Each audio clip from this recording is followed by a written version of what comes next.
अस्सलामुअलैकुम नाज़रीन, आज मैं आपको सिखाने जा रही हूँ साग वाले मज़ेदार पराठे। उससे पहले ये देखें जी, 2 दिन से हमें छुट्टी थी, हम घर थे और मैंने सुबह सुबह उठ के कपड़े सिलाई स्टार्ट किए। अम्मी रोज़ कह रही थी, ये देखें मेरे कमरे में ये सिलाई मशीन पड़ी हुई है। मैंने अपने ड्रेसेस और अम्मी के ड्रेसेस स्टिच किए। ये अम्मी का ड्रेस है और ये मेरी शर्ट है, ये मैंने स्टिच किए। बच्चे भी आज घर पर ही हैं, बट इंजॉय क्या कर रहे हैं हैं। आप दोनों? टैब देख देख रहे रहे हैं और हैं, मज़े छुट्टी से। इंजॉय हो रही है। अच्छा जी।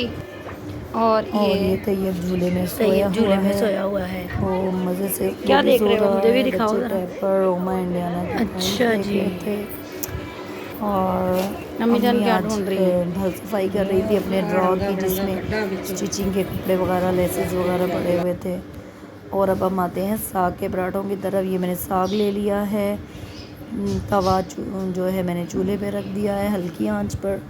और अब मैं पेड़े करूँगी। मुझे बनाने हैं 4 पराठे, उसके लिए मैं करूँगी 8 पेड़े।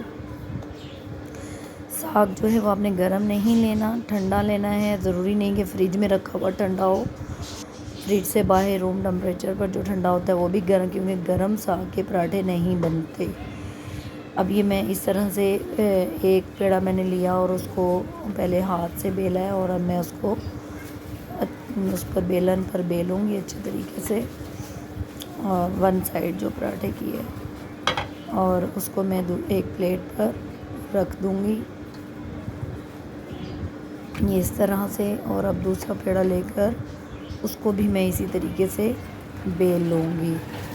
जो दूसरे वाला मैंने पेड़ा लिया था उसकी छोटी सी ये रोटी बेल ली। अब उस पर मैं लगाऊंगी साग। ये आप लोगों की अपनी मर्ज़ी है कि साग ज़्यादा उसमें डालना है या कम क्वांटिटी में डालना है। हम सब ज़्यादा क्वांटिटी में डालते हैं तो, और बच्चों को और मेरे हस्बैंड को कम क्वांटिटी वाले पराठे पसंद हैं, इसलिए उनको मैं कम डाल के देती हूँ। और ये जी इस तरीके से अब दूसरा जो हमने प्लेट में रखी थी रोटी बना के, उसको मैंने उठाया और इस तरह से साग के ऊपर रख के अब इसको हम हाथ से साइडों से बंद कर देंगे। बहुत से लोग जी फोक से बंद कर दें, वो ठीक है, चोंचले अच्छे लगते हैं, लेकिन हाथ अल्लाह ने दिए उससे भी काम करना चाहिए। अब इस तरह से मैंने पराठे को बढ़ाया और तवे पे डाल दिया इस तरीके से। तवा बहुत ज़्यादा गर्म नहीं होना चाहिए, तेज़ गर्म, क्योंकि फिर आपकी जो रोटी की तवे वाली साइड होती है वो जल जाती है और जला हुआ पराठा या जली हुई रोटी मज़े की नहीं लगती, उसमें उसका टेस्ट ही चेंज हो जाता है। इस तरह से अब मैंने इसके ऊपर घी डाल दिया है और मैंने अब इसकी साइड चेंज की। ये देखें मेरी आंच जो थी वो मीडियम थी, इसलिए मेरा जो रोटी की ये वाली साइड थी पराठे की, ये नहीं जली।